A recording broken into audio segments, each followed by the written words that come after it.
The billionaire returns home early and is shocked to find his black ex-girlfriend with twins in the pool saying he was the father. But before we dive into the full story, let me know where you're watching from and what time it is. Now subscribe to the channel and let's get started. Snow fell mercilessly over the city skyline as Amara Johnson clutched her purse tighter against her chest. The elevator climbed toward the penthouse of Carter Tower, each floor bringing her closer to a moment that would change her life forever.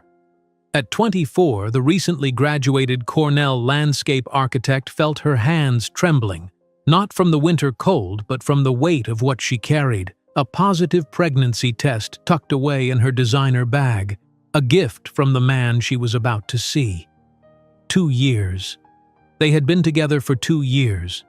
Surely that meant something to Liam Carter, heir and CEO of Carter Enterprises, valued at $9 billion. Despite their different backgrounds, her childhood in the Bronx and his in Upper East Side privilege, Amara believed they had built something real. The elevator doors opened to reveal the penthouse that still took her breath away after all this time. Floor-to-ceiling windows showcased Manhattan spread out like a kingdom before its ruler.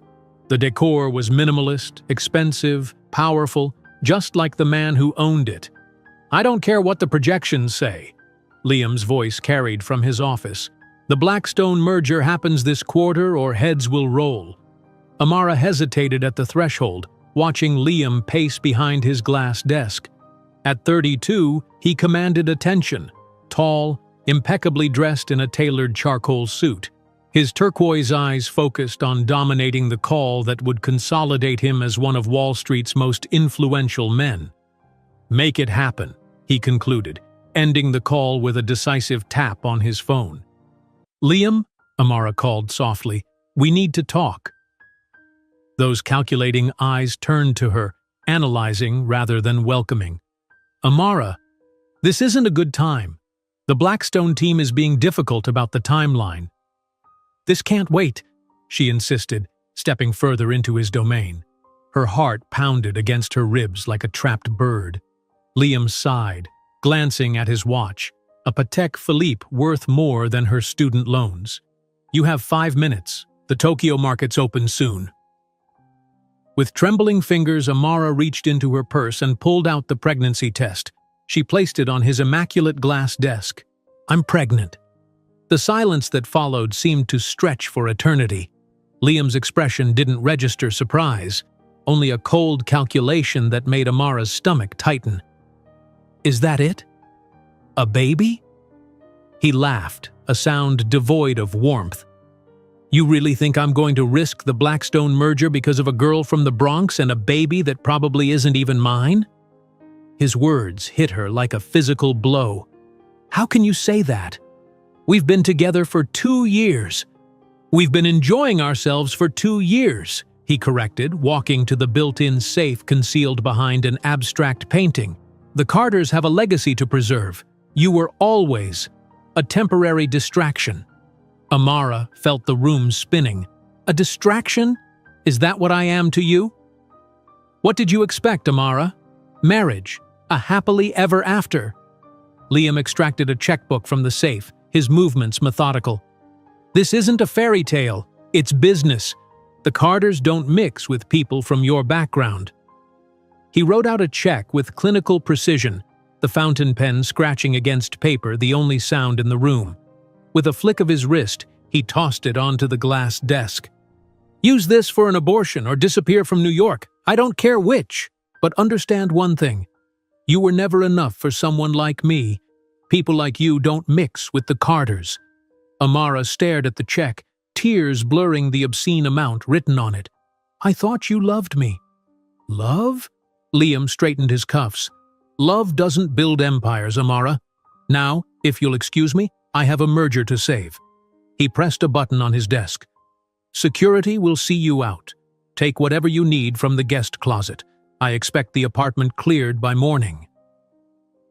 That night, rain mixed with snow as Amara stood on the sidewalk outside Carter Tower, 2 hastily packed suitcases at her feet. Security had watched her pack, making sure she took only what was undisputedly hers. leaving behind the jewelry, the designer clothes, the life she thought she'd earned a place in. A taxi splashed dirty slush over her shoes as it passed without stopping. The doorman who had greeted her warmly for 2 years now avoided her gaze. She was no longer Liam Carter's girlfriend, just another nobody on a Manhattan sidewalk. When a taxi finally stopped, the driver eyed her suspiciously. "Where to, miss?" "Queens," she said, her voice breaking. "73rd and Roosevelt." As the taxi pulled away from the gleaming tower, Amara caught a glimpse of the penthouse at the top, lights still blazing as Liam Carter continued his empire building, uninterrupted by the woman he'd just discarded. The following days passed in a blur of humiliation. Her phone filled with texts from mutual acquaintances, their fake concern thinly veiling their hunger for gossip. "I heard what happened. Are you okay? Always knew he wasn't serious about you. Another black girl dumped by a rich white guy. Tale as old as time." Amara deleted them all, retreating to the small Queens apartment her grandmother had left her, the place Liam had dismissively called a vertical slum when she'd first mentioned where she grew up. Liam's check remained untouched in her drawer, an insult she wouldn't use even if she was down to her last penny. The pregnancy, however, couldn't be ignored. Morning sickness kept her awake at night, emptying what little food she managed to eat into the bathroom toilet with its cracked seat. 3 weeks after the night at the penthouse, another shock awaited. "Congratulations, Ms. Johnson," the clinic doctor said, pointing to the ultrasound screen. "You're having twins." 2 babies. 2 small lives, doubling both her responsibility and her determination. Her bank account dwindled rapidly. The morning sickness made keeping a regular job impossible. No architecture firm would hire her. Rumors circulated that the Carters had suggested they shouldn't. She sold jewelry Liam had given her, clothes, even her laptop, keeping only her creased Cornell diploma as a reminder of what she had achieved on her own merit. On a particularly difficult night, sitting on the bathroom floor after hours of nausea, Amara caught her reflection in the cracked mirror. Hollow cheeks, dark circles under her eyes, but something else too, a flicker of defiance. "If he thinks I'll crumble, Liam Carter doesn't know Eloise Johnson's daughter," she whispered to herself. The next morning, with the $6 she had left, Amara bought a coffee and sat in a public library. With a cheap notebook, she began sketching sustainable urban landscape projects for degraded areas, the idea Liam had ridiculed as the dreams of a naive girl with no understanding of real business. Her hand moved across the paper with renewed purpose, mapping out community gardens, rainwater collection systems, and affordable housing units integrated with green spaces. The vision that formed wasn't just about buildings or plants. It was about creating environments where people like her could thrive. "One day Liam Carter will look at me and realize that underestimating me was the biggest mistake of his life," Amara promised to her growing belly as she sketched what would one day become the Oasis empire. The torn check lay forgotten at the bottom of her bag, its fragments a reminder of a price tag that had once been placed on her dignity, a price she had refused to accept. Outside, snow continued to fall on Manhattan, covering both the gleaming towers and the forgotten corners in the same white blanket, temporary equals under the winter sky. The torn check fragments fluttered to the floor as Amara placed her hand on her belly. "I'll show you what not enough looks like, Liam Carter," she whispered, her voice steady despite the tears streaming down her face. In the weeks that followed, Amara discovered that rejection had a sound, whispers that followed her through the streets of New York like persistent shadows. At the corner bodega, 2 women from her old social circle fell silent as she approached, their eyes tracking her growing belly beneath her oversized sweater. "Another black girl abandoned by a rich white man," one murmured, just loud enough for Amara to hear as she reached for the cheapest prenatal vitamins on the shelf. "Always knew it wouldn't last," the other replied. "The Carters would never let someone like her into the family." Amara kept her head high, paid for her vitamins with counted change, and walked out with her dignity intact, the only possession Liam couldn't take from her. The following Tuesday brought another shock. Sitting in the cold examination room of a community clinic wearing a thin paper gown, Amara stared at the ultrasound screen in disbelief. "Ms. Johnson, do you see these two separate heartbeats?" The technician pointed to the screen. "Congratulations, you're carrying twins." Twins. The word echoed in her mind as she dressed in the small changing room. 2 babies, 2 mouths to feed, 2 college educations to save for, 2 lives depending entirely on her. "It's going to be okay," she told her reflection in the scratched bathroom mirror. "We'll make it." Her bank account disagreed. The numbers on the ATM screen shrank with alarming speed as rent, utilities, and groceries consumed her savings. The morning sickness, cruelly misnamed as it lasted all day, made keeping regular work impossible. She tried waitressing at a diner in Queens, only to rush to the bathroom 3 times during her first shift. "I'm sorry, honey," the manager said, genuine sympathy in her weathered face. "I can't keep you on if you can't make it through a shift." Desperate, Amara applied to 17 architecture firms across the city, her Cornell portfolio and impressive recommendations surely worth something. 17 rejections followed, some immediate, others after promising interviews. The pattern became suspicious. Confirmation came from an old classmate who had landed at a prestigious Manhattan firm. "I'm sorry, Amara," he whispered during a hurried coffee meeting. Word came down from above. "Anyone associated with the Carters made it clear you're blacklisted. They're calling you a liability." That night, Amara sat cross-legged on her bed, systematically assessing her remaining assets. The jewelry Liam had given her, just trinkets, he'd called the pieces worth thousands, went first, sold to a pawn shop for a fraction of their value. Designer clothes followed, though the growing evidence of her pregnancy limited their appeal to consignment shops. Her laptop, essential for design work, was the last to go, sacrificed to pay rent when she reached her 4th month. All that remained was her Cornell diploma, slightly creased from being moved from apartment to penthouse and back again. She taped it to the wall beside her bed, a reminder of what she had achieved on her own merit. "Your mother graduated from Cornell," she told her growing belly one night. "Nobody gave that to me. I earned it." At 5 months pregnant, with twins making her petite frame seem dramatically off balance, Amara found herself hunched over a toilet in her cracked tile bathroom. Hours of retching left her exhausted, hair plastered to her forehead with sweat. When the nausea finally subsided, she pulled herself up using the sink and faced her reflection in the broken mirror. The woman who looked back seemed both stranger and more familiar than the polished girlfriend who had once accompanied Liam Carter to galas and board meetings. Her designer clothes and careful makeup were gone, replaced by a faded t-shirt and natural curls. But beneath the exhaustion shone something that had been missing during her time with Liam: authentic determination. "If he thinks I'll desmoronar, Liam Carter doesn't know Eloise Johnson's daughter," she whispered to her reflection, invoking her mother's unbreakable spirit. The next morning, with the $6 that remained from her last babysitting job, Amara bought a coffee and settled into a chair at the public library.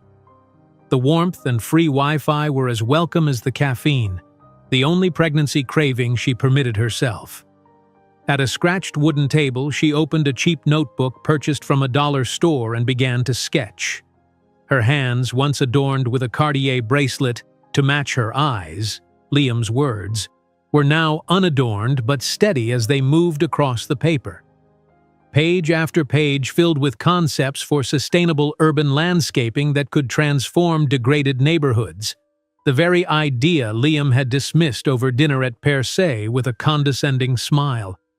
"Urban sustainability doesn't generate the necessary ROI," he had explained as if to a child. "These are the dreams of a naive girl with no understanding of real business." Now, alone and carrying his unacknowledged children, Amara sketched rooftop gardens that could reduce energy costs by 40%, community spaces that would decrease crime rates, rainwater collection systems that would pay for themselves within 5 years. The numbers worked, if one valued something beyond immediate profit. An elderly librarian paused by her table. "You've been working for hours, dear. Designing something special?" Amara looked up, suddenly aware of the afternoon light slanting through the windows. "The future," she answered simply. The next day, she returned with her remaining supplies, graph paper, a ruler, and colored pencils salvaged from her college days. Her designs became more detailed, integrating affordable housing with green spaces in ways that preserved community while creating sustainable environments. An unexpected obstacle arose when the library announced reduced hours due to budget cuts. With nowhere warm to work during the day, Amara reluctantly applied for a position as a night cleaner at Hudson Financial Tower, ironically, a building where she had once attended cocktail parties on Liam's arm. "You're overqualified," the cleaning supervisor said, eyeing her suspiciously. "I'm also pregnant with twins and need the work," Amara replied, meeting his gaze steadily. That night, she cleaned executive bathrooms where she had once refreshed her makeup before champagne toasts.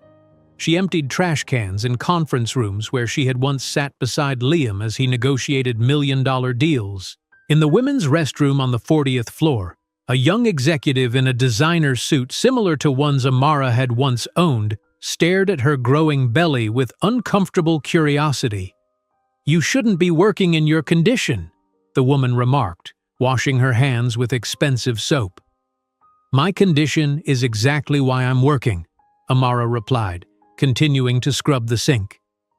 After her shift ended at 4 in the morning, Amara would take the night bus back to Queens, sleep for a few hours, then return to the library with her notebook. The physical exhaustion was overwhelming, but the designs flourishing on paper gave her purpose. During one pre-dawn bus ride, a contraction, Braxton Hicks, the doctor later assured her, doubled her over in pain. The elderly woman beside her offered a sympathetic hand. "You're carrying a heavy load, child," she said, her eyes kind. "It'll be worth it," Amara replied, straightening with effort. As her pregnancy progressed, even the night cleaning became impossible. Her supervisor, despite his initial reluctance, showed unexpected kindness. "Come back after the babies are born," he told her on her last day. "I'll hold your position." With no income and rent due, Amara faced the final humiliation: eviction. The notice came on a Tuesday, giving her 72 hours to vacate the apartment that had been her grandmother's pride. That evening, she sat on the floor, surrounded by the few possessions she hadn't sold, and allowed herself 10 minutes of tears. When the timer on her phone buzzed, she wiped her face, packed one suitcase with essentials, and called the only number left: a women's shelter in Manhattan. "We have a bed available," the intake coordinator confirmed, "but it's temporary. 30 days maximum." The next morning, Amara arrived at the shelter, her Cornell diploma carefully protected between layers of clothing in her suitcase and a plastic grocery bag containing her design notebook. The contrast between her current circumstances and the luxury she had briefly known was stark, but her focus remained clear.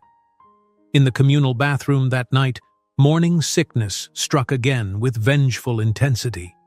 As she knelt on the cold floor, trying not to disturb other residents, a shelter volunteer knocked softly. "You don't have to go through this alone," the woman offered. "There are programs—" "Thank you," Amara interrupted, her voice weak but determined. "But I can manage." Later, sitting on the edge of the narrow shelter bed, Amara carefully removed her framed Cornell diploma from its protective wrapping. She propped it against the wall and addressed her unborn children. "You're going to be proud of your mother," she promised, her hand resting on her belly. "That I promise you." That night in the shelter, Amara couldn't have imagined that in 7 years she would be signing the purchase papers for one of Manhattan's most expensive skyscrapers, the very building where she now cleaned bathrooms. Amara's fingertips traced the edge of her Cornell diploma as dawn broke over the women's shelter. Outside, the city was already stirring, a relentless machine that crushed dreams as easily as it created them. Today, she refused to be among the crushed. While cleaning the abandoned office building on 39th Street the previous night, something had shifted in her perspective. The empty floors, with their exposed wiring and crumbling drywall, had whispered possibilities to her trained eye. Where others saw decay, she envisioned transformation. "This could be so much more," she murmured, her voice echoing in the vacant space as her mop slid across the dusty floor. The building was scheduled for demolition next month, another victim of Manhattan's endless cycle of destruction and luxury redevelopment. But as Amara moved through the forgotten spaces, her architect's mind reconfigured walls, reimagined flow, calculated load-bearing capacities.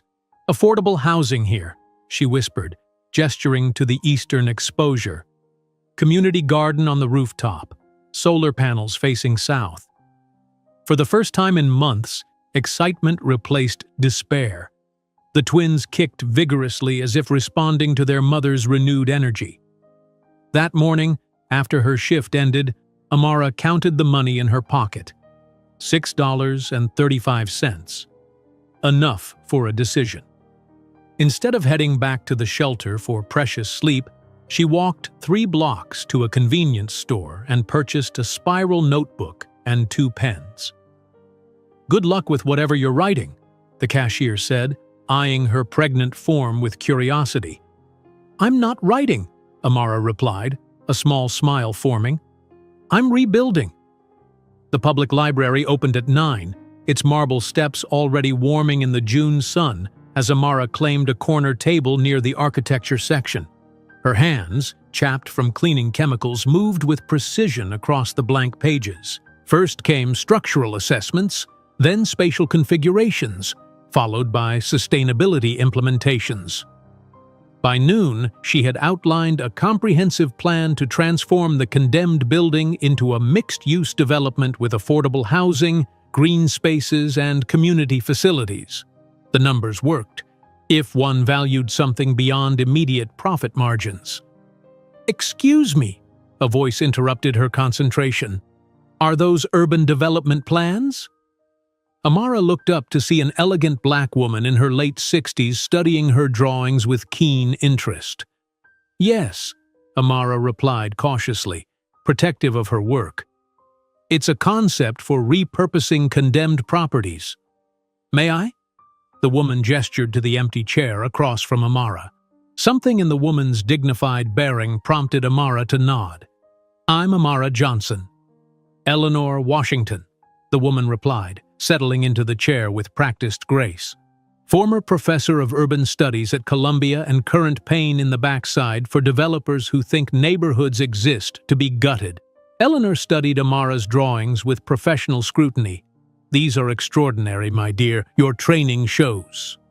"Cornell," Amara admitted. "Landscape architecture with a focus on urban integration. And yet you're working on this in a public library instead of a firm's office."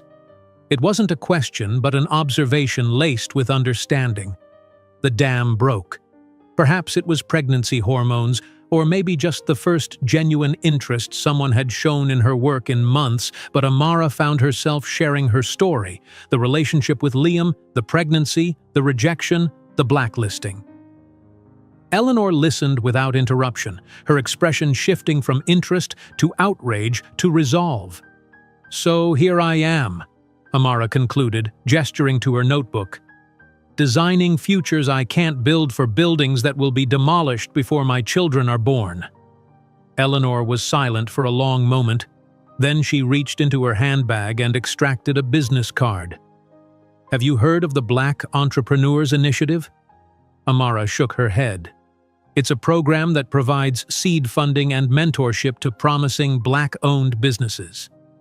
Eleanor tapped the notebook. "What you're designing here isn't just architecture, it's community rehabilitation. They might be interested.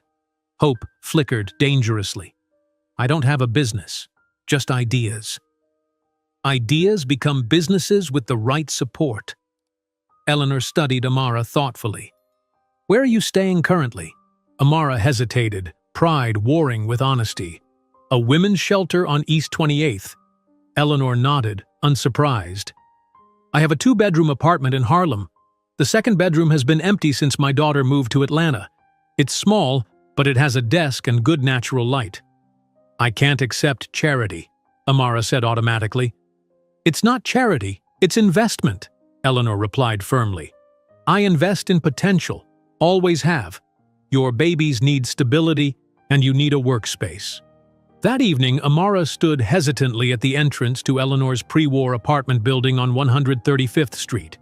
The neighborhood hummed with life, children playing on stoops, music drifting from open windows, the scent of cooking from multiple cultures blending in the warm air. Eleanor's apartment on the 4th floor was modest but immaculate, filled with books and artifacts from a life dedicated to education and activism. The spare bedroom was indeed small, but the desk positioned beneath the window overlooked a community garden where sunflowers stretched toward the sky. It's perfect, Amara whispered, tears threatening. It's temporary, Eleanor corrected kindly, until you build something better. The next weeks established a new rhythm. Amara continued her cleaning job, now able to save money without shelter expenses. During daylight hours, she transformed the small bedroom into a design studio, walls soon covered with sketches and sustainability calculations. Eleanor provided not just shelter but mentorship, connecting Amara with community organizations and former students now working in urban development. Through these connections, Amara learned about the harsh realities of gentrification in communities of color and the statistics behind housing displacement. Did you know that over 70% of low-income residents never return to their neighborhoods after redevelopment? Amara explained to Eleanor one evening, her 6-month belly now making it difficult to reach the desk comfortably. The cycle of displacement is destroying cultural continuity. So what's your solution? Eleanor challenged, pushing a plate of dinner toward her young tenant. Amara's eyes lit up.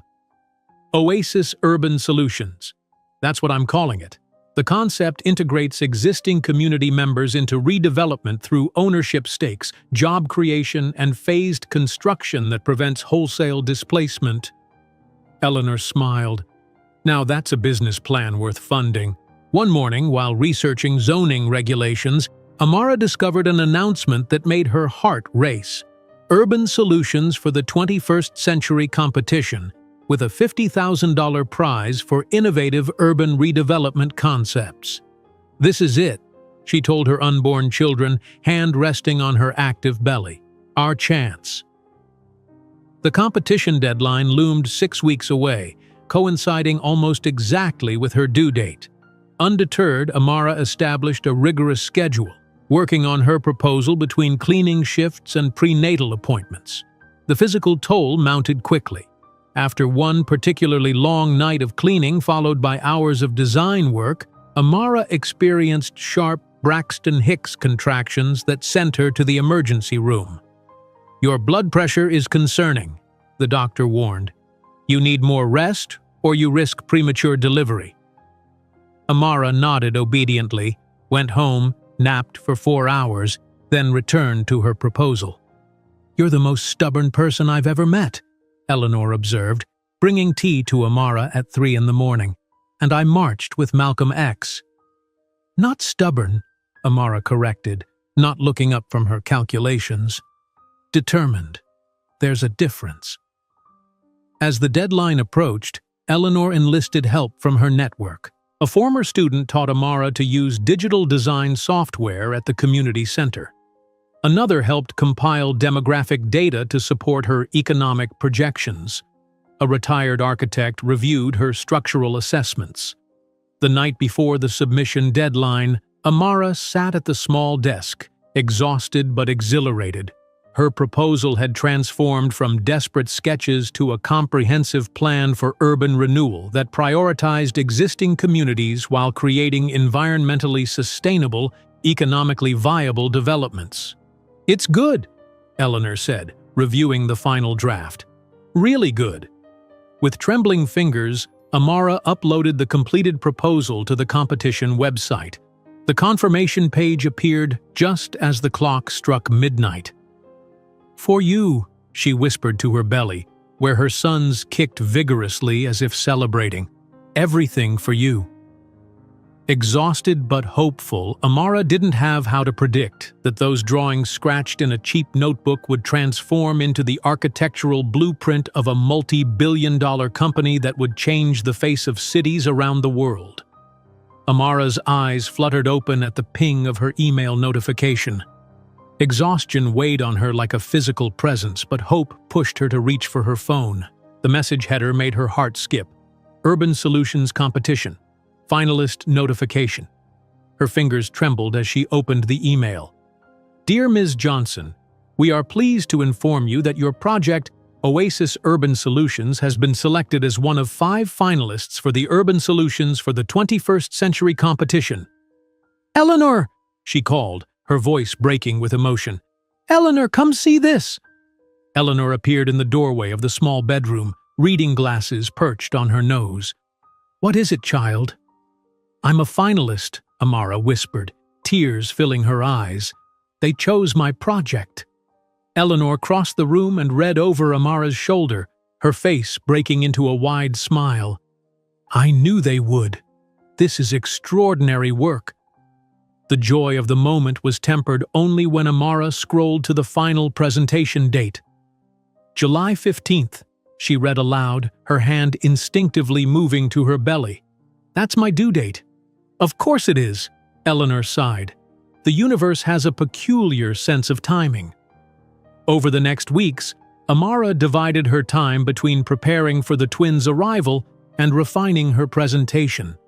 The spare bedroom transformed, one half dedicated to her design work, the other to preparations for the babies. Second-hand cribs donated by Eleanor's church stood beside architectural models. Tiny onesies shared space with sustainability charts. 7 minutes for the introduction, Amara practiced in front of the bathroom mirror, timing herself with a stopwatch. Her reflection showed a woman transformed by pregnancy, her face fuller, her body heavy with the twins who seemed to kick whenever she mentioned the competition. Then 3 minutes on demographic displacement statistics, she continued, adjusting her stance to relieve the pressure on her lower back, followed by 5 minutes on the Oasis integration model. Days blurred together in a haze of preparation. Amara had stopped her cleaning job at the doctor's insistence, focusing entirely on the presentation and the impending birth. Eleanor provided unwavering support, from accompanying her to prenatal appointments to helping rehearse answers to potential questions from the judges. 1 week before the scheduled presentation, Amara woke at 3 in the morning to a sharp pain radiating across her abdomen. She lay still, counting the minutes until the next contraction. 20 minutes, then 15, then 12. "Eleanor," she called softly, knocking on her mentor's door. "I think it's time." The older woman appeared immediately, fully dressed as if she'd been waiting for this moment. "Your hospital bag is by the door. I'll call a cab." In the taxi, another contraction hit, stronger this time. Amara gripped Eleanor's hand, breathing through the pain. "The presentation notes are in the blue folder on my desk," she gasped when it subsided. "If I can't make it—" "Focus on your babies now," Eleanor interrupted firmly. "The rest will wait." At the hospital, events accelerated. The doctor confirmed she was in active labor, but progress was slow. "First babies often take their time," he assured her. "Especially twins." Hours stretched into a full day. Amara refused pain medication, determined to remain clear-headed. "I need to be able to think," she insisted when the nurse offered an epidural. Between contractions, she mentally rehearsed her presentation, whispering statistics and projections as if they were mantras. 26 hours after her first contraction, Amara's determination was tested beyond anything she had experienced before. "I can't," she whispered to Eleanor after a particularly brutal contraction. "I'm not strong enough." "You are Eloise Johnson's daughter," Eleanor reminded her, wiping sweat from her brow. "There is nothing you cannot endure." At exactly 6:47 in the morning, Mason Johnson entered the world with a lusty cry. 1 minute later, his brother Miles followed. The delivery room filled with the chaotic joy of new life as nurses cleaned and measured the infants. "They're perfect," the doctor assured Amara. 5 pounds each, excellent for twins. When the nurses placed the swaddled infants in her arms, Amara felt a love so fierce it took her breath away. Then Mason opened his eyes, and the air froze in her lungs. Staring back at her were Liam's unmistakable turquoise eyes, as unique and distinctive as a genetic signature. Miles awakened moments later, revealing identical eyes in his tiny face. There would never be any doubt about their paternity. "They're beautiful," Eleanor said softly, studying the baby's features. She didn't comment on the eyes, but her knowing look said everything. "They're mine," Amara replied firmly. "Only mine." The first days of motherhood passed in a blur of exhaustion and wonder. Amara learned to nurse 2 babies simultaneously, to function on fragments of sleep, to translate different cries into specific needs. Through it all, the competition deadline loomed like a shadow.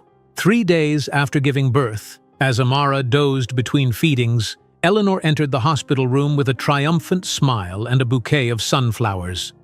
"I spoke with the competition committee," she announced. "Explained your situation.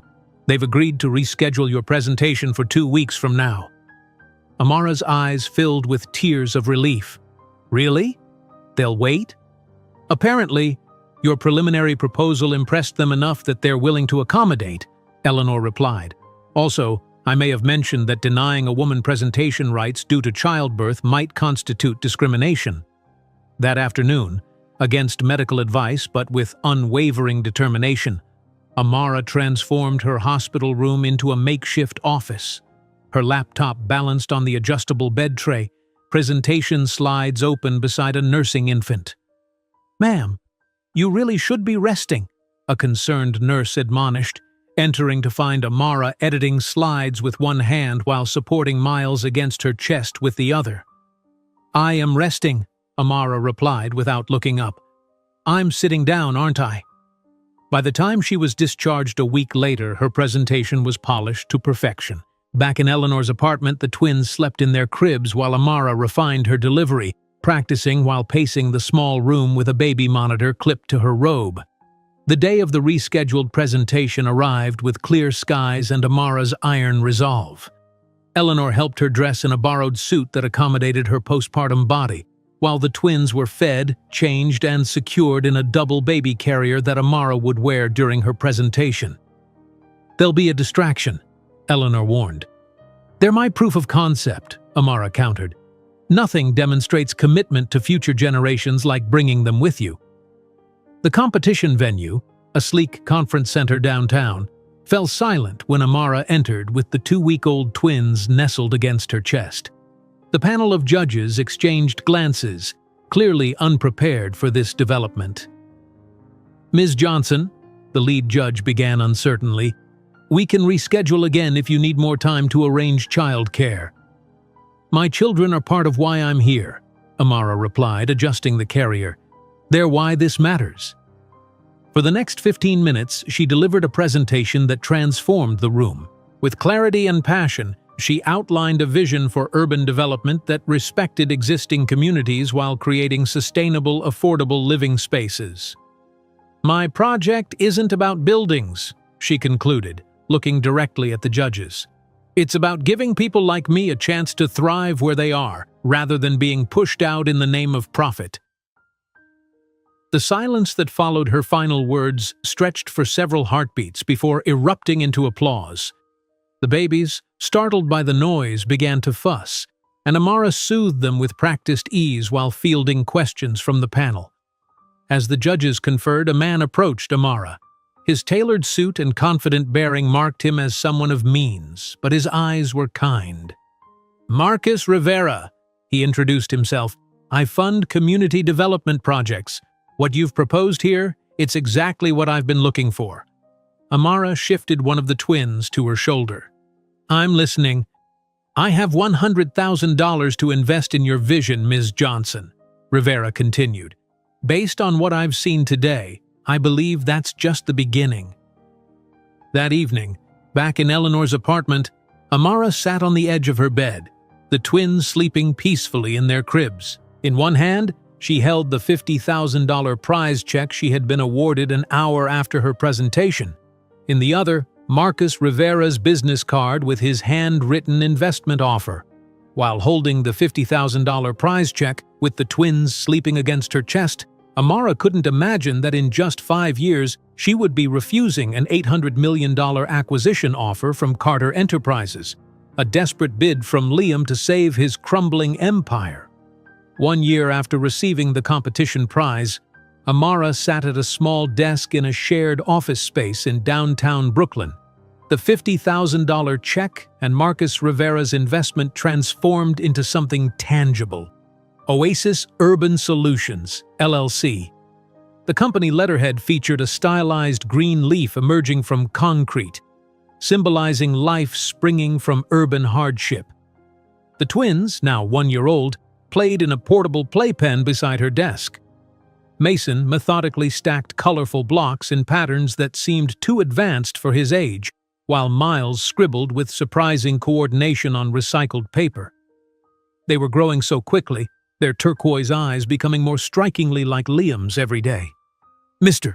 Daniels is here for the meeting," announced Charisse, the part-time receptionist who shared the communal office space with 3 other startup companies.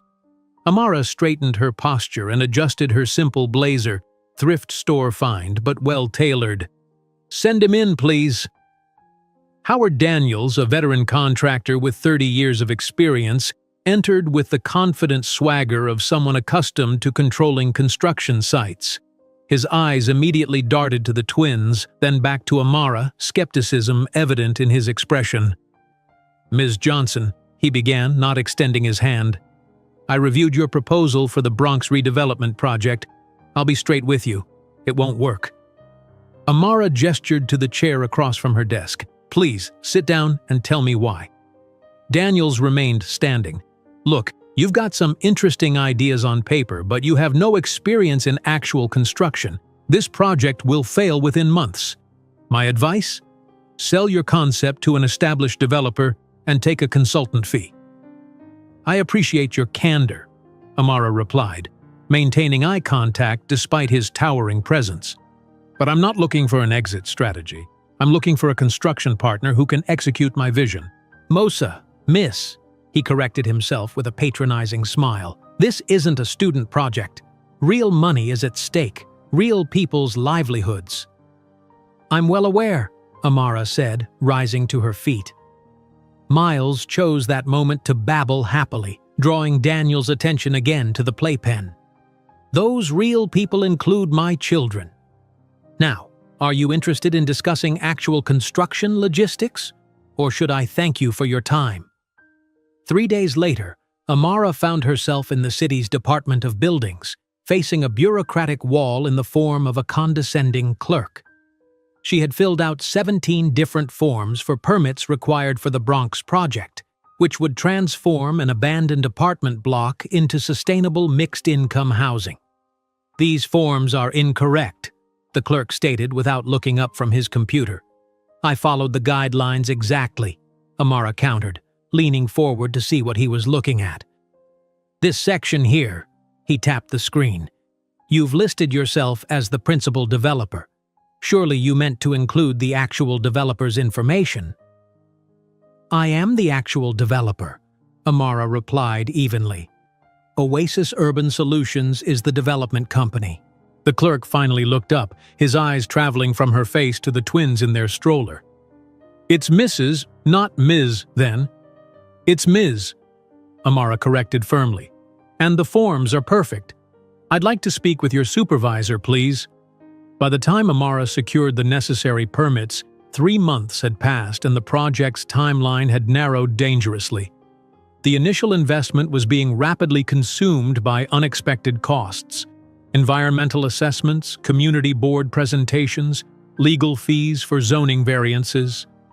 Late one night, after putting the twins to bed in their small apartment above the office space, the most affordable arrangement she could find that allowed her to be close to both work and children, Amara reviewed the project finances with growing concern. The spreadsheet on her laptop showed the brutal truth. At the current burn rate, funds would be depleted before the project reached 50% completion. Marcos Rivera's investment, combined with the prize money and a small business loan, had seemed substantial at the start. Now, it looked woefully inadequate against the mountain of expenses involved in urban redevelopment. "What am I missing?" she whispered to herself, rubbing her tired eyes. The answer came the following day as she stood at the chain-link fence surrounding the construction site. Work had begun on demolishing the interior of the old building while preserving its historic facade, an expensive but important part of her vision for neighborhood preservation. As she watched the contracted workers, she noticed a group of young men on the sidewalk, observing the activity with interest. "Looking for work?" one called out to her, assuming she was a site manager. Something clicked in Amara's mind. She approached the fence. "Actually, I might be. Do any of you have construction experience?" 2 hours later, Amara had learned that 6 of the 8 men had worked various construction jobs but struggled to find steady employment due to lack of formal credentials or background issues. Another was a talented artist who had painted murals throughout the neighborhood, and the last had studied engineering for 2 years before dropping out due to financial constraints. That evening, she developed a new approach: a community-integrated construction model that would train and employ local residents, reducing labor costs while creating sustainable jobs. The plan would require restructuring the budget, creating a training program, and negotiating with the unions, none of which would be easy. "You want to do what?" Eleanor asked during their weekly dinner, where Amara sought advice and the twins received grandmother-like affection. "Train and hire people from the neighborhood to build their own community," Amara explained, cutting a banana into tiny pieces for the twins. "It reduces costs, creates immediate employment, and ensures the community has a literal stake in the project's success." Eleanor considered this. It's revolutionary, and exactly the kind of thinking that could change how urban development works. "But the construction unions will fight you." "Then I'll need to show them how this benefits everyone," Amara replied, her mind already mapping out the negotiation strategy. The following week, Amara approached the group of young men again, this time with a proposition. "I need skilled workers who care about this neighborhood. I can offer training, certification, and employment if you're willing to learn and work hard." "Why us?" asked Jamal, the most skeptical of the group. "Why not professional builders?" "Because you live here," Amara answered simply. "This isn't just a job site to you. It's home." The first training session was held in a makeshift classroom in the partially demolished building. Amara had convinced a retired contractor, a friend of Eleanor's, to serve as lead instructor. 23 neighborhood residents showed up, ranging from teenagers to middle-aged parents looking for stable work. "This is basic carpentry," the instructor explained, demonstrating how to measure and cut lumber. "By the time this building is finished, you'll be certified in sustainable construction techniques that are in high demand." As weeks passed, the site transformed, not just the building itself, but the energy surrounding it. Local residents stopped by to watch their neighbors learning and building. Small businesses nearby reported increased foot traffic. The project, once viewed with suspicion as potential gentrification, became a source of community pride. Amara's days blurred together in an exhausting routine. She nursed the twins at dawn, brought them to the on-site childcare area she'd established, led morning briefings with her growing team, managed permits and materials during the day, and reviewed plans and budgets late into the night. "You need to rest," Eleanor admonished during one of her visits to the site. "You can't pour from an empty cup." "I'll rest when it's finished," Amara replied, shifting miles to her other breast while reviewing material invoices. 6 months into construction, with funds once again running precariously low, Amara received an unexpected visitor. The mayor of New York, responding to positive local media coverage about the Bronx miracle, arrived with an entourage of staff and cameras. "Ms. Johnson," the mayor greeted her, extending a hand. "Your project has caught our attention. Show me what you're doing here." As Amara led the tour, explaining the community integration model, sustainable design elements, and affordable housing structure, the mayor's expression shifted from political interest to genuine amazement. "You've accomplished what billion-dollar developers claim is impossible," she remarked. "Revitalization without gentrification. The city needs more of this approach." Standing beside the mayor at an impromptu press conference with the twins, now almost 2 years old, sitting remarkably well-behaved in their stroller, Amara announced the expansion of the Oasis model to 3 additional neighborhoods with city contract support. With the municipal contracts in hand and Oasis beginning to gain recognition, Amara couldn't imagine that in 3 years she would be in a White House meeting room, presenting her model to the president, while on a television in the background, Liam Carter announced massive layoffs at Carter Enterprises. 3 years after her first successful project, Amara stood at the window of her new Brooklyn headquarters, watching the sunrise illuminate the Manhattan skyline. The Oasis Urban Solutions sign, that stylized green leaf breaking through concrete, now adorned the renovated 4-story building that housed her rapidly expanding company.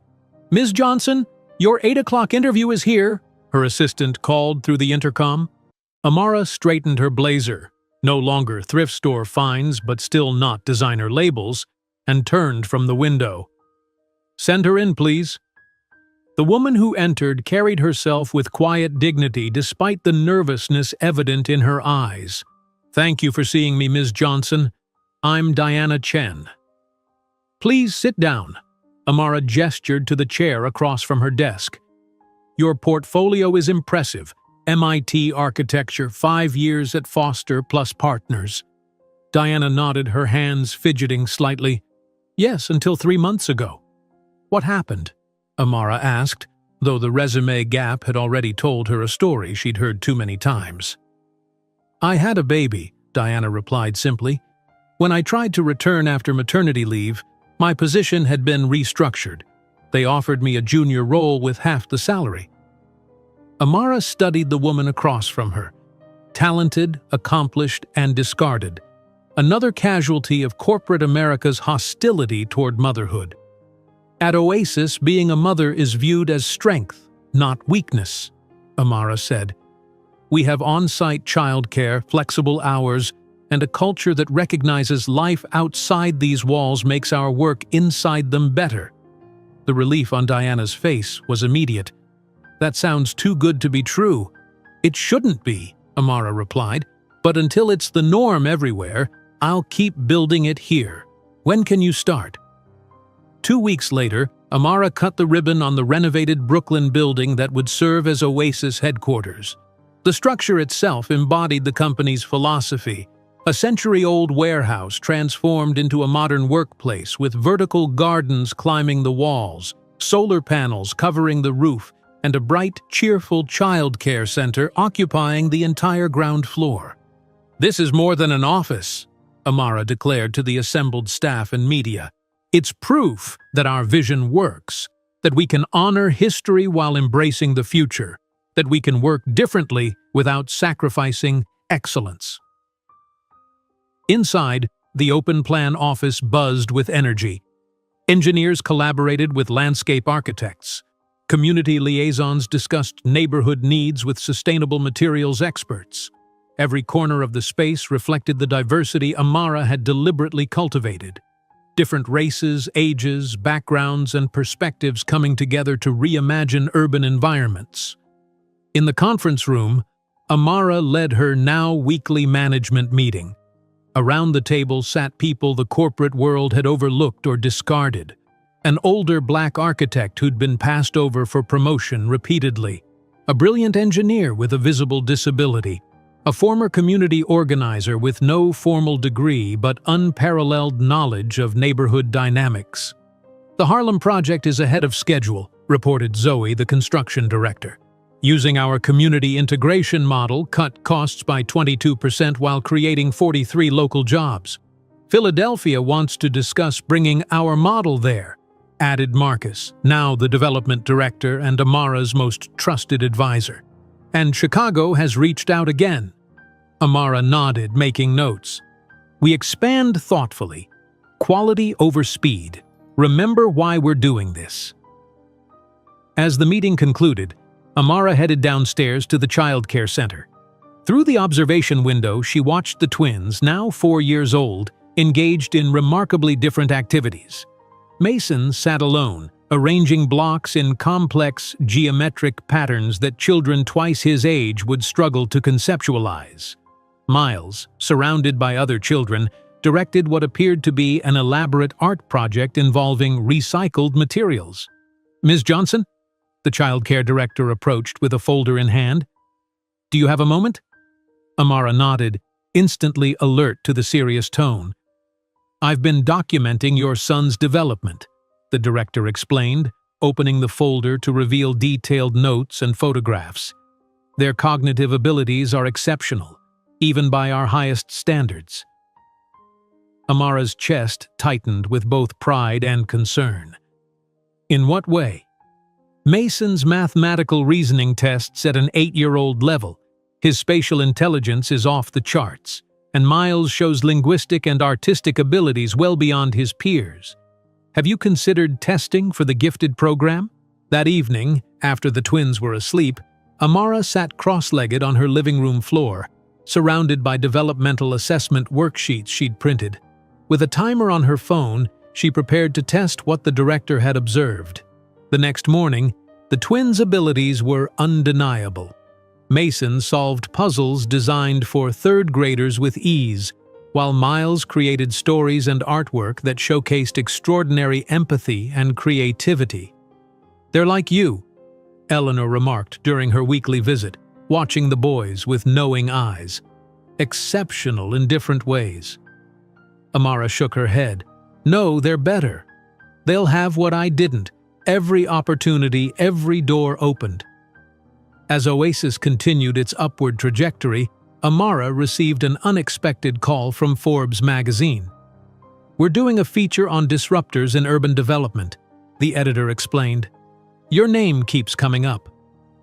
The interview took place in Amara's office, with photographer Rachel Wu capturing candid moments throughout the day.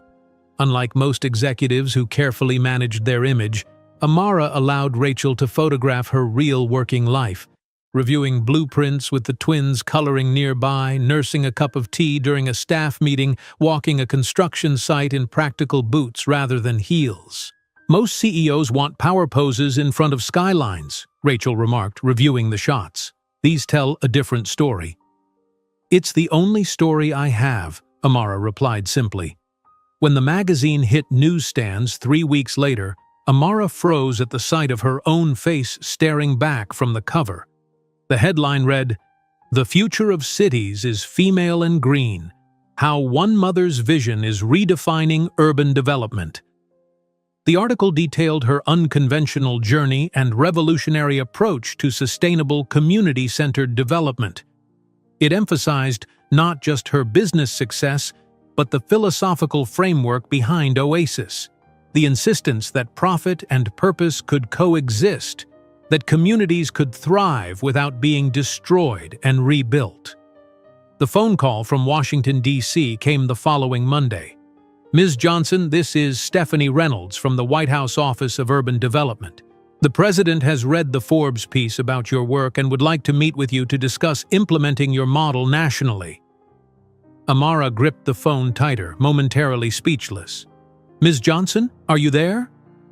"Yes," she managed. "Yes, I'm here. When would the President like to meet?" 2 weeks later, Amara carefully packed the twins' suitcases for their first trip to Washington.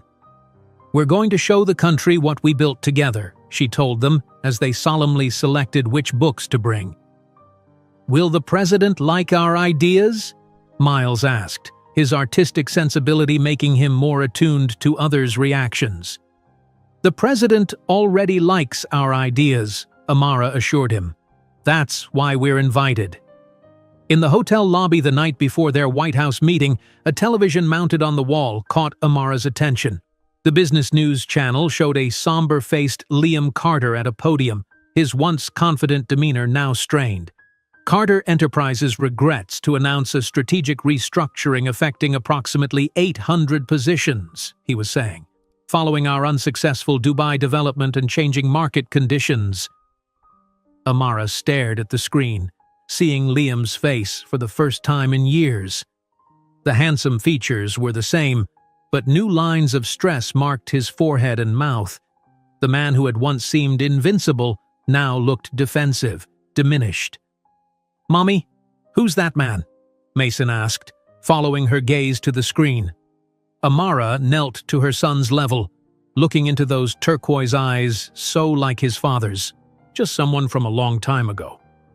Let's get ready for our big day tomorrow, shall we?" The next morning, Amara stood confidently in the Roosevelt Room, her presentation displayed on screens as staffers and cabinet secretaries listened intently.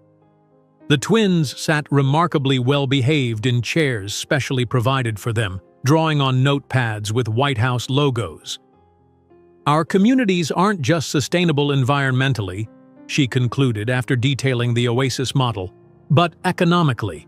When residents build, own, and maintain their neighborhoods, we see dramatic reductions in crime, increases in educational outcomes, and genuine prosperity that lifts everyone." The president, who had listened with unusual focus, leaned forward. "Ms. Johnson, what you've developed isn't just a business model. It's potentially transformative public policy. I'd like to include the Oasis approach in our next infrastructure package." As cameras flashed, capturing Amara shaking hands with the president while the twins stood proudly at her side, she couldn't know that the news of her White House triumph had already reached Liam, who watched the broadcast in his increasingly empty office, recognizing for the first time the eyes of his unacknowledged sons on national television. While receiving applause in the White House, Amara didn't know that news of her federal success had already reached Liam, who watched the broadcast in his increasingly empty office, recognizing for the first time the eyes of his unacknowledged twins on national television. The revelation struck him like a physical blow. He rewound the footage, freezing on a close-up of the boys standing beside Amara. Those eyes, his family's distinctive turquoise, a genetic trait passed down through generations of Carters, stared back at him from the faces of children who could only be his own. 3 years later, Amara signed her name with practiced precision on the final document. The elegant fountain pen, not unlike the one Liam had once used to write her dismissal check, glided across the purchase agreement for the gleaming skyscraper on Fifth Avenue that would become Oasis Urban Solutions' new headquarters. "Congratulations, Ms. Johnson," the real estate broker beamed, collecting the paperwork. "The building is officially yours." Amara glanced out the conference room windows at the Manhattan skyline. The new Oasis headquarters stood just 2 blocks from Carter Tower, close enough that Liam could see it from his office, a daily reminder of what he had discarded and what she had built. "It's bigger than the Carter Enterprises headquarters," her assistant mentioned casually as they gathered their belongings. Amara permitted herself a small smile. "Size isn't everything, Melissa. But in this case, it doesn't hurt."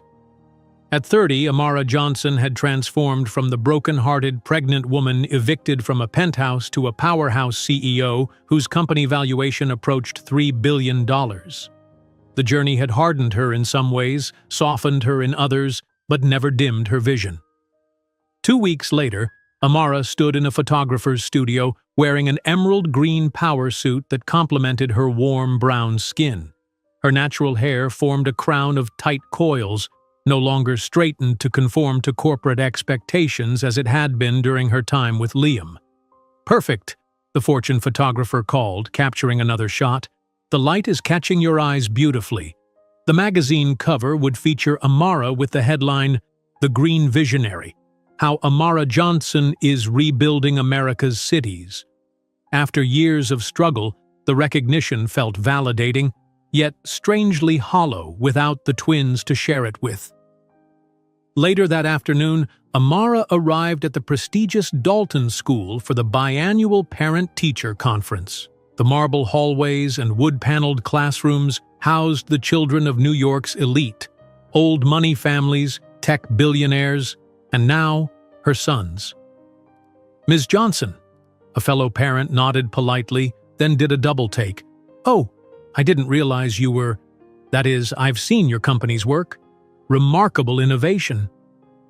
Amara had grown accustomed to these moments, the surprise when wealthy parents realized the black woman in simple, elegant clothing was not domestic staff, but a CEO in her own right. "Thank you," she replied evenly. "My team is exceptional." Inside the classroom, Ms. Winters, the first-grade teacher, welcomed Amara with genuine warmth. "I'm so glad you could make it. Mason and Miles are extraordinary children." The progress reports confirmed what Amara already knew. Mason had tested at a fourth-grade level in mathematics, showing particular aptitude for spatial reasoning and numerical patterns. Miles had won the school-wide art competition with a design that judges initially disbelieved could have been created by a 6-year-old.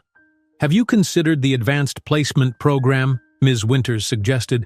"Both boys would benefit from additional challenges." Amara nodded, pride mixing with a touch of sadness. Their brilliance was undeniable, a trait they might have inherited from both parents. She wondered if Liam ever thought about what he had thrown away. On Saturday morning, Amara drove the twins to Harlem, parking outside Eleanor's building. Now, 71, Eleanor had become the grandmother the boys had never had, providing wisdom Amara treasured more than any business advice. "Grammy, Eleanor!" the twins chorused as the elderly woman opened her door. "My handsome boys," Eleanor beamed, embracing them before turning to Amara. "And my brilliant daughter." Over lunch, Eleanor listened as the twins recounted their school achievements, her eyes misting slightly at their enthusiasm. "Never forget where you came from," she told them as they helped wash dishes afterward. "Your mother built something magnificent from nothing but determination and vision." Later that week, Amara sat in a federal government conference room, tension palpable as representatives evaluated competing proposals for the largest urban revitalization contract in U.S. history, $1.2 billion to transform blighted areas in 5 major cities. Oasis Urban Solutions presents a comprehensive approach, Amara explained, her presentation displaying successful case studies from their existing projects. "We don't just build housing. We create ecosystems where communities thrive economically and environmentally." Across the table sat representatives from Carter Enterprises, their expressions tightening as Amara methodically dismantled the conventional development approach.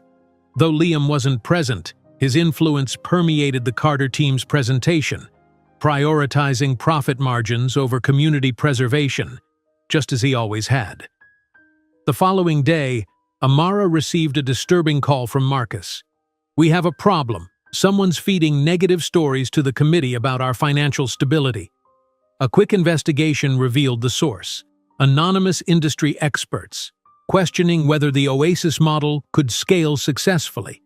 The timing and specific criticisms pointed to a calculated attempt to undermine their bid.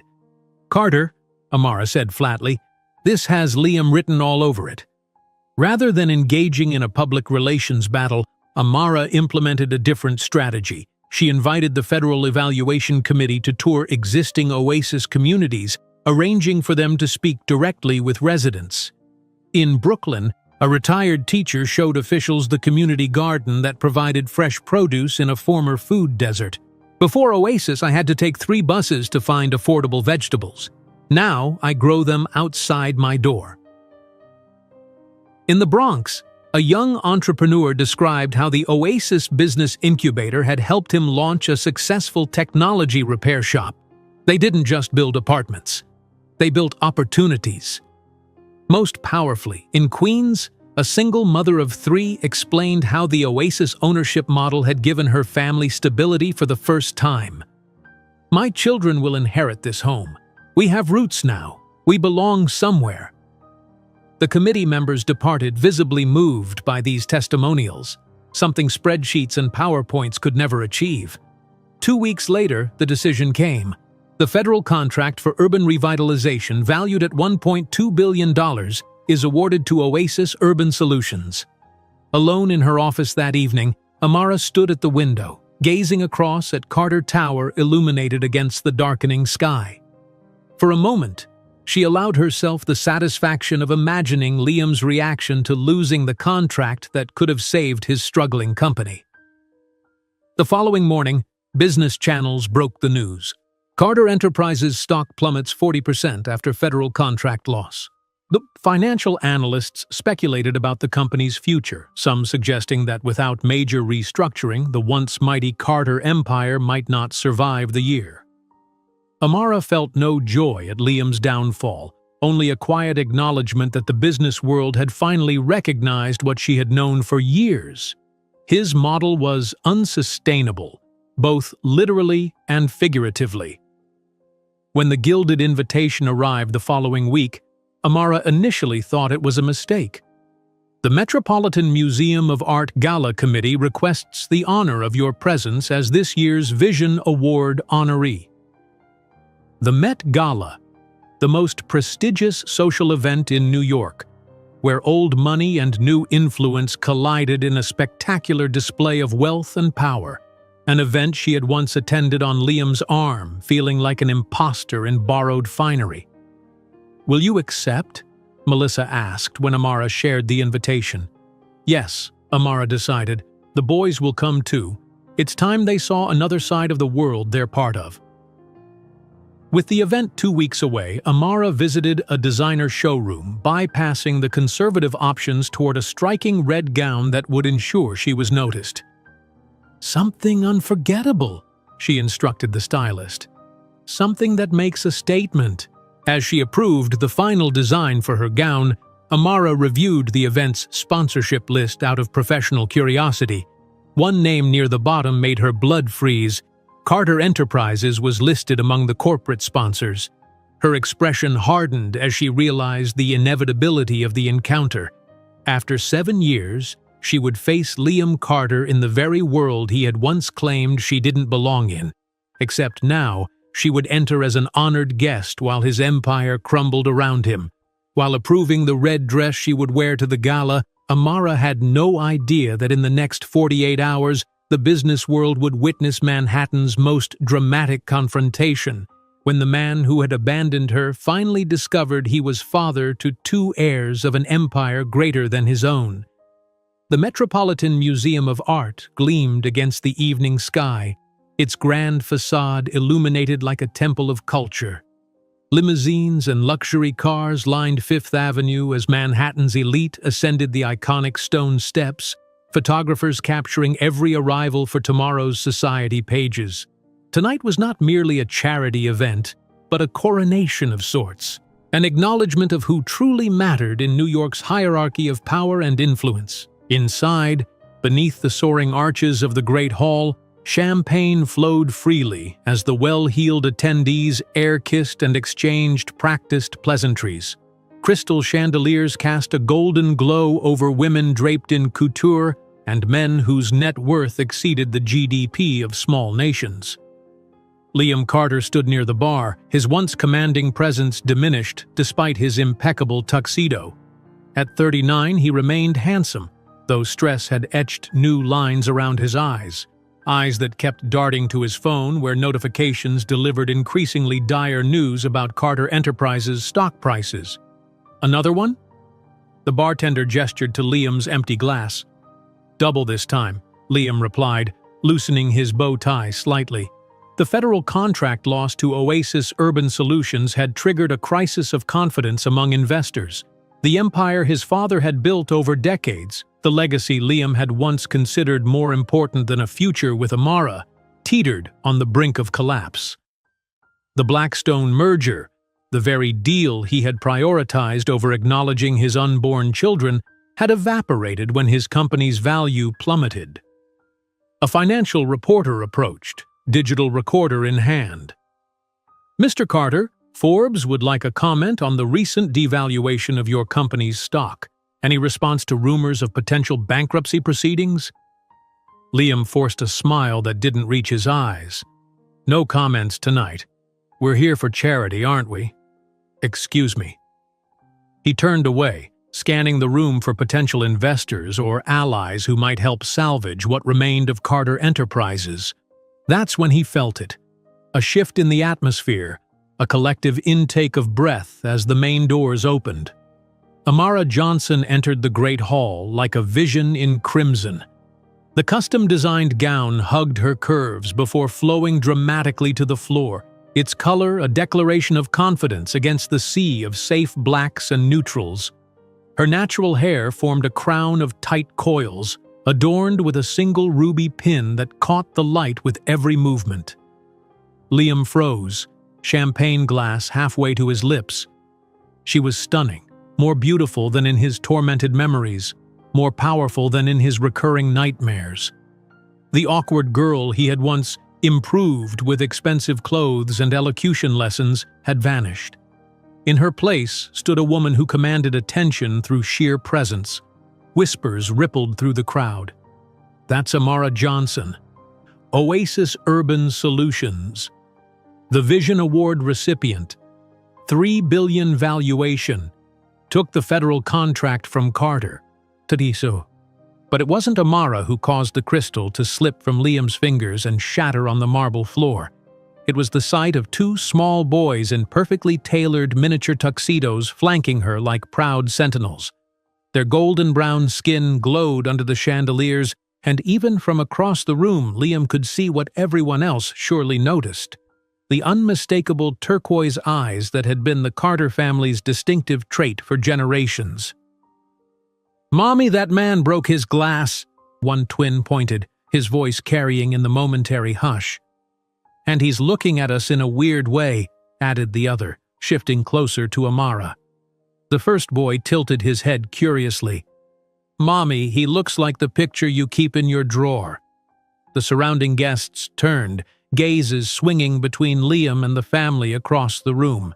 The implications registered on faces around them, connections being made, gossip already forming on perfectly glossed lips.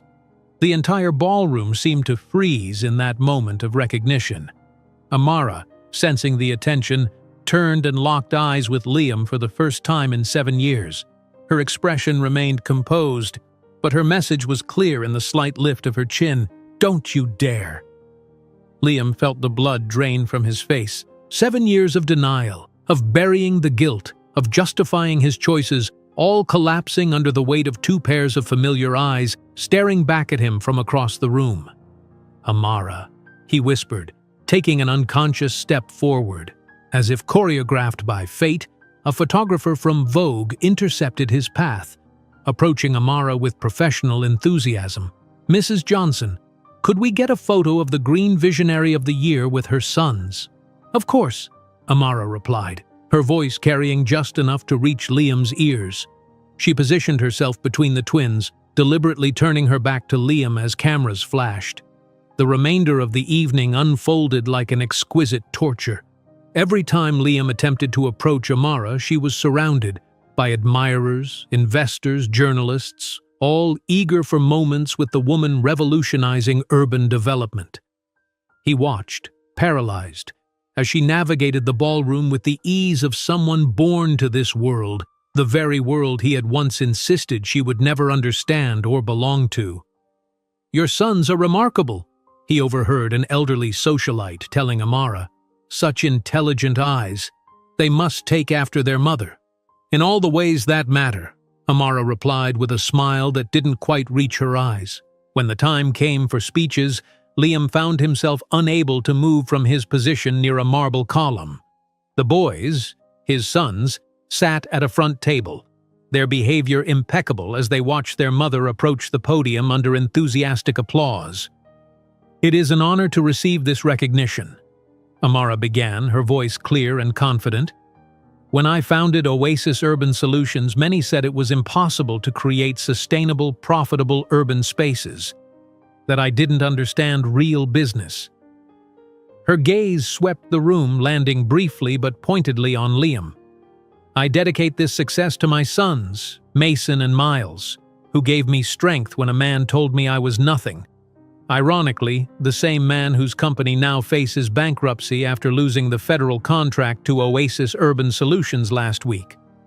A murmur rippled through the audience. Everyone in New York's business community knew exactly whom she meant.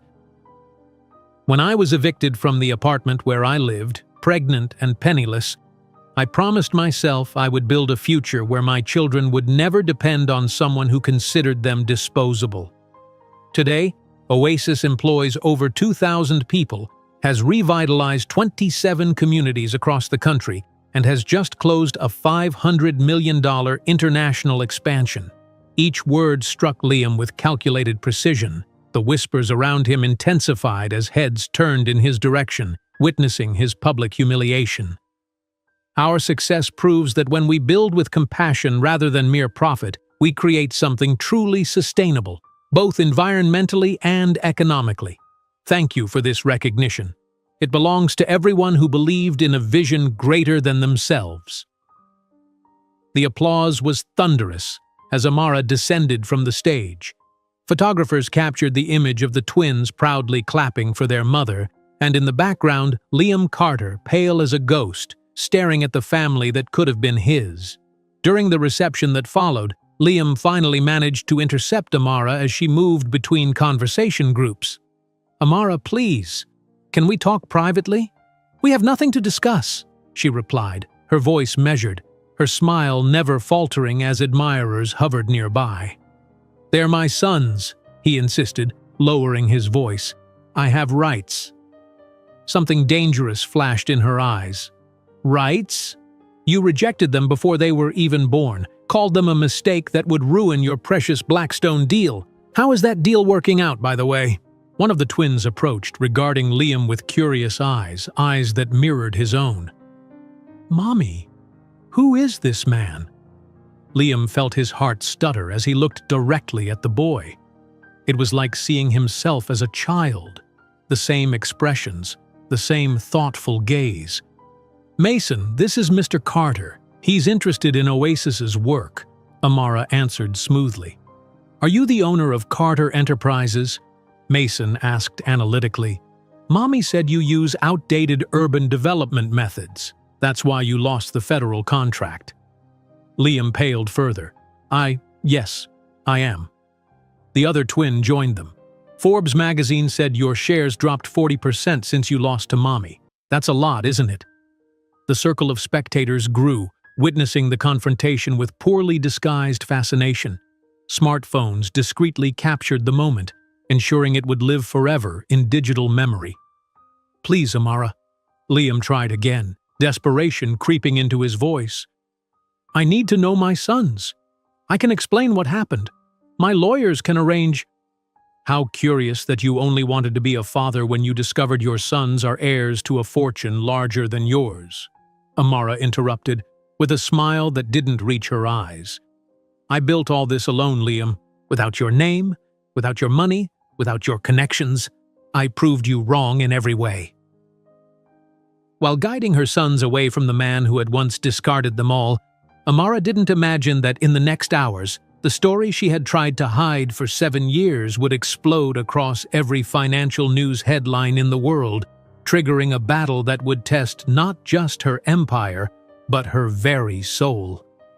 The Met Gala continued as a symphony of whispers followed Amara and the twins through the grand hall. The revelation hung in the air like expensive perfume, too potent to ignore, too scandalous to address openly. Society's elite, masters of the art of polite cruelty, exchanged knowing glances while maintaining their champagne smiles. Amara guided her sons toward their table with practiced grace, her crimson gown flowing behind her like a victory flag. Though her exterior remained composed, her heart hammered against her ribs. The confrontation she had avoided for 7 years had finally materialized, and in the most public venue possible. "Miles, Mason, why don't you try those chocolate desserts?" she suggested, nodding toward a nearby server with a tray of intricate pastries. As the boys eagerly complied, Eleanor Washington, who had accompanied them as Amara's guest, leaned closer. "You handled that remarkably well," the older woman whispered, "though I suspect this is just the beginning." Across the room, Liam remained frozen near the column, his skin ashen beneath his tan.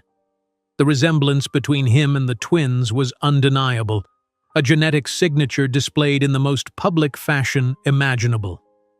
Financial titans who had once courted his favor now observed his distress with the calculated interest of vultures circling wounded prey. When the time came for Amara's speech, the ballroom fell into expectant silence. Standing at the podium, illuminated by spotlight, she embodied everything Liam had once dismissed: success on her own terms, wealth created through vision rather than inheritance, power wielded with purpose rather than privilege. "Ladies and gentlemen," she began, her voice steady and clear, "7 years ago, I stood at a crossroads, pregnant, abandoned, and told explicitly that I would never succeed in this world, your world." Her gaze swept across the audience, deliberately avoiding Liam's corner. "Tonight, I don't stand before you as someone seeking validation. I stand as living proof that when we build with compassion rather than mere profit, we create something truly sustainable."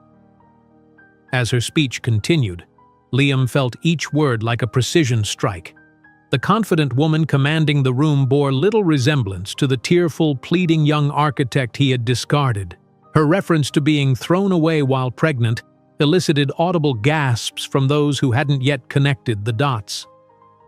"My success is dedicated to my sons, Mason and Miles," Amara concluded, looking at the twins with genuine warmth. "They gave me strength when a man told me I was nothing. Ironically, the same man whose company is now facing bankruptcy after losing the federal contract to Oasis Urban Solutions last week." The silence that followed was deafening. All eyes shifted between Amara and Liam, the public humiliation complete. When she stepped down from the podium to thunderous applause, photographers swarmed, capturing the moment the twins rushed to embrace their mother.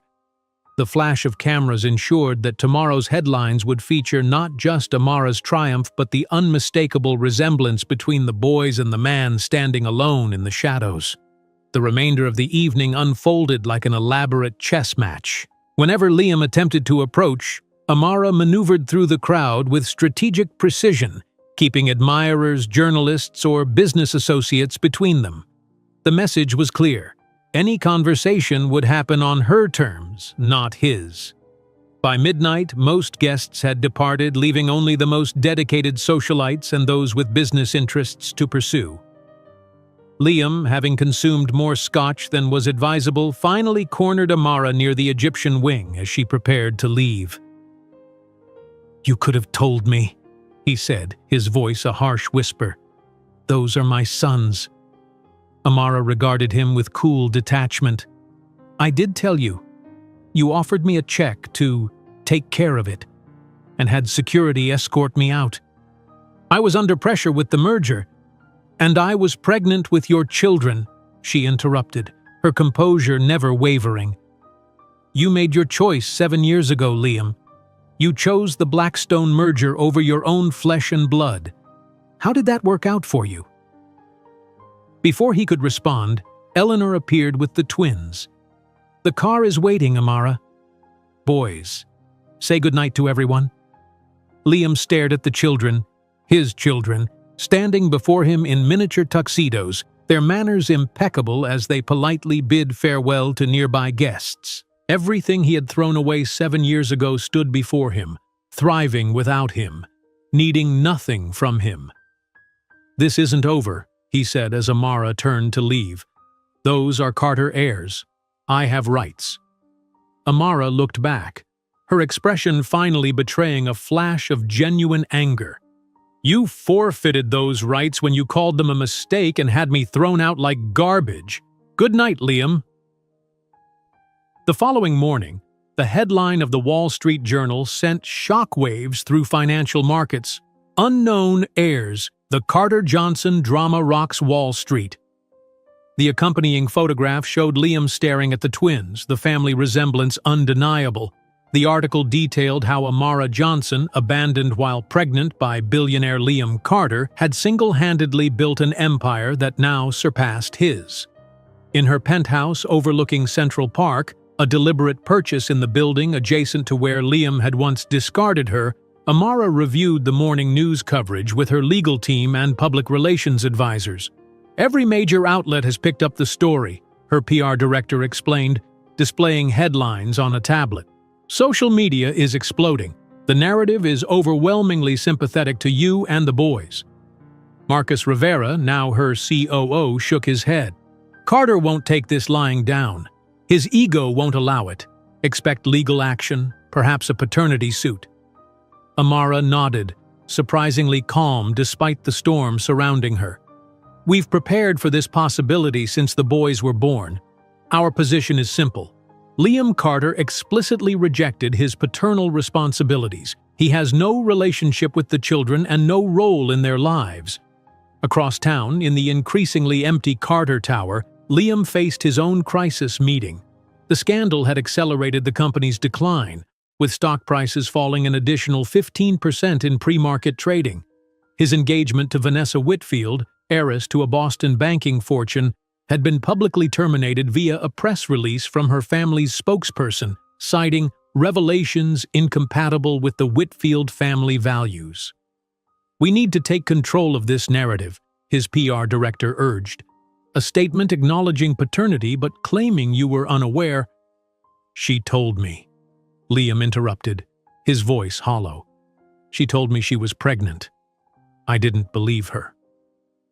The room fell silent, his admission destroying any sympathetic spin they might have crafted. 3 days after the gala, Amara's office received a formal proposal delivered by messenger.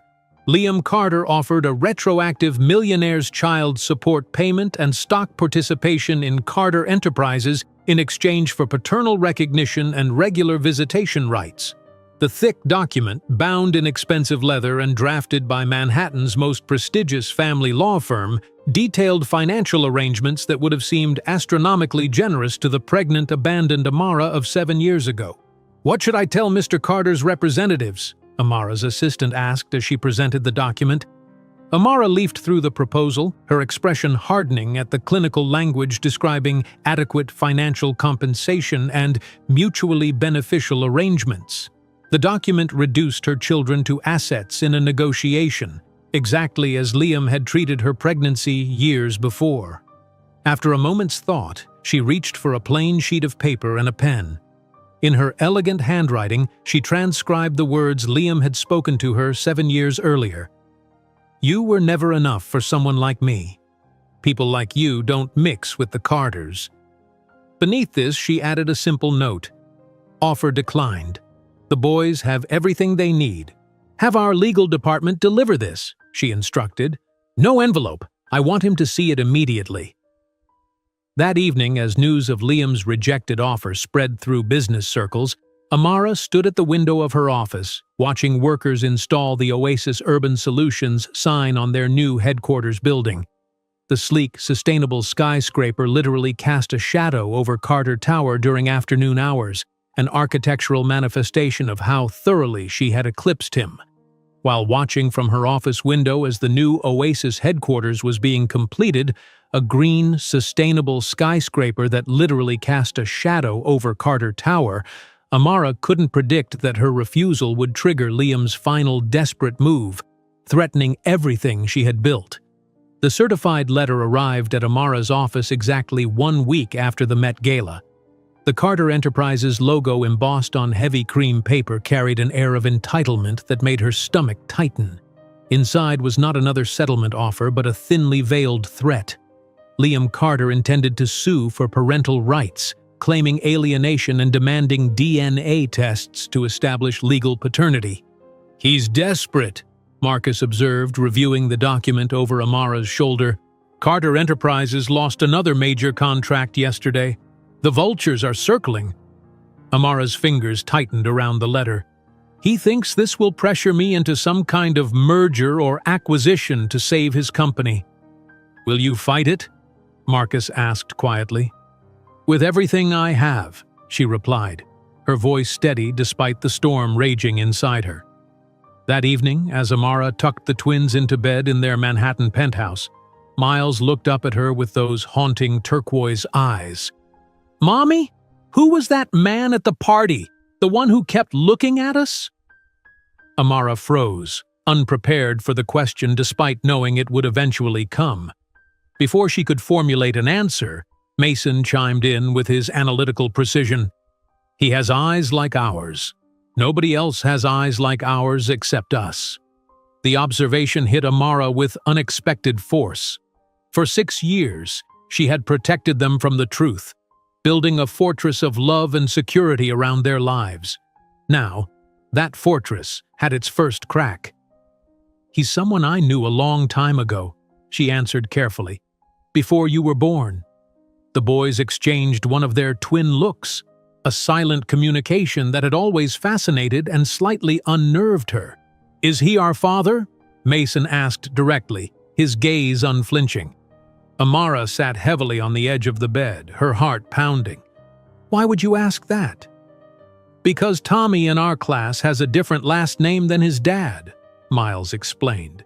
"He said it's because his mom and dad don't live together. We have your last name, not his." The simplicity of children's logic left no room for evasion.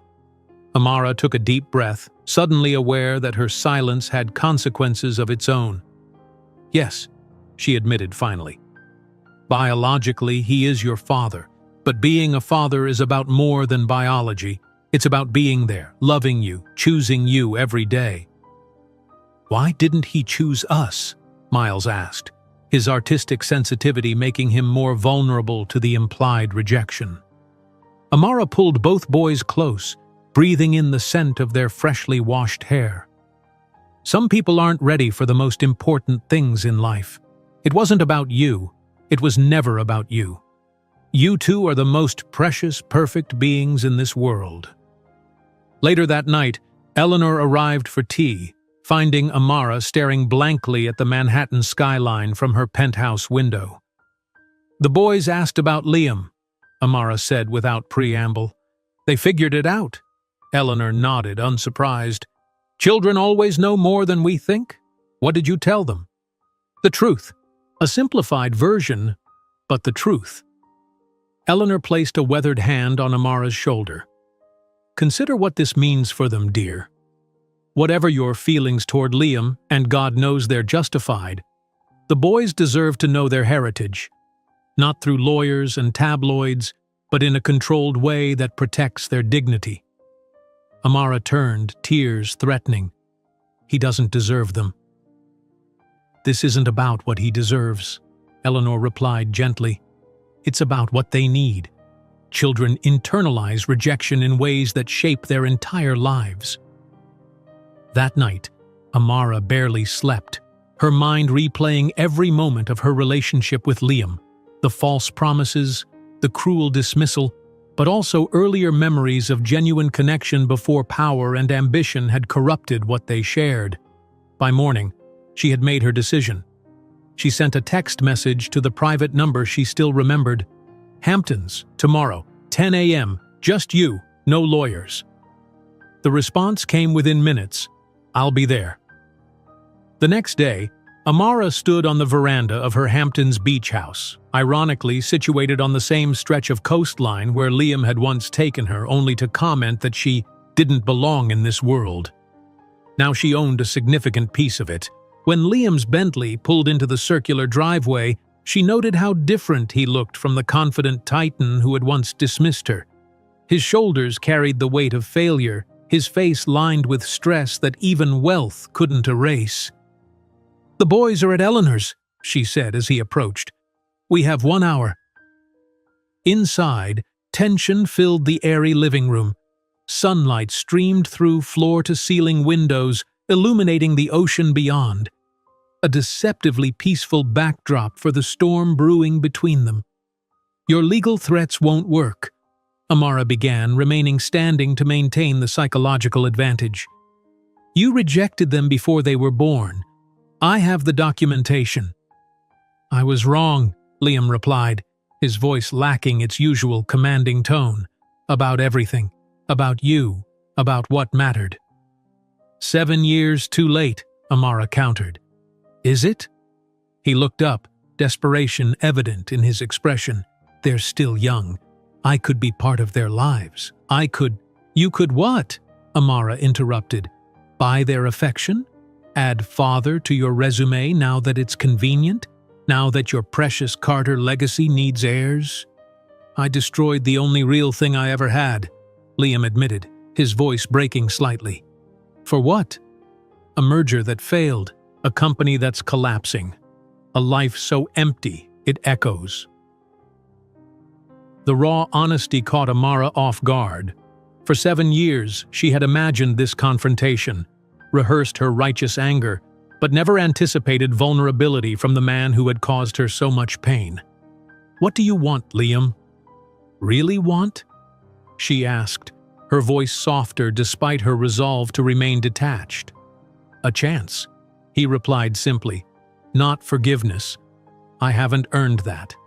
Just a chance to know them, to be something to them, even if it's just a footnote in their lives.